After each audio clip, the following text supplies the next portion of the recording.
Kunabantu abake bangibuza ukuthi ngiyakholelwa yini edlozini. Yebo, ngiyakholelwa edlozini, futhi idlozi mina ngilazi kakhulu ngoba idlozi lake lafika kimi ngibhekile ngingaliphuphi. Kodwa noma ngikholelwa edlozini, ngiyazi futhi ukuthi ikhona imimoya ehlala emkhathini ekwazi ukuzenza amadlozi.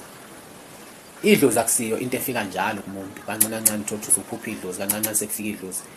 Idlozi alinjalo idlozi. Idlozi uyaliphupha kanye noma kabili. Nakhona futhi kuze kudlule iminyaka kade ukuba kwenzeke. Kodwa le moya efika njalo kubantu kancane kancane siyafika iveza njalo kube ngathi amadlozi sekenziwa amadlozi lawo. Futhi idlozi malifuna into ulenzela kanye ilunge. Le moya le eyayifika izenza amadlozi ufike uyenzele lonto esuke ifuna bese kuthiwa kulunganga fanele uphinde. Kusuke kungesiwa amadlozi lawo, kusuke kuyile moya yasemkhathini ezenza amadlozi leyo kuthiwa i-shape shifting spirit. Iyona-ke imoya leyo ekwazi ukuthi mayisilambile sifuna ukondliwa besifika kubantu izenza amadlozi.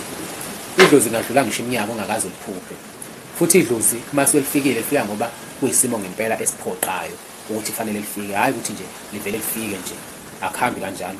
Kunabantu abahlaba njalo uthola ukuthi kancane kancane uyahlaba ukuthi uhlabele idlozi. Usuke engasahlabeli lona idlozi, usuke sehlabela le moya le ezenza amadlozi. Ngoba idlozi alifika afike kumuntu. Futhi idlozi alilambe njalo ukuthi kancane kancane selilambile selifuna ukuhlatshela akuhambi kanjalo. Idlozi umsebenzi nomsebenzi wenza kanye ulunge, ungaphinde futhi wenze lowo msebenzi loyo.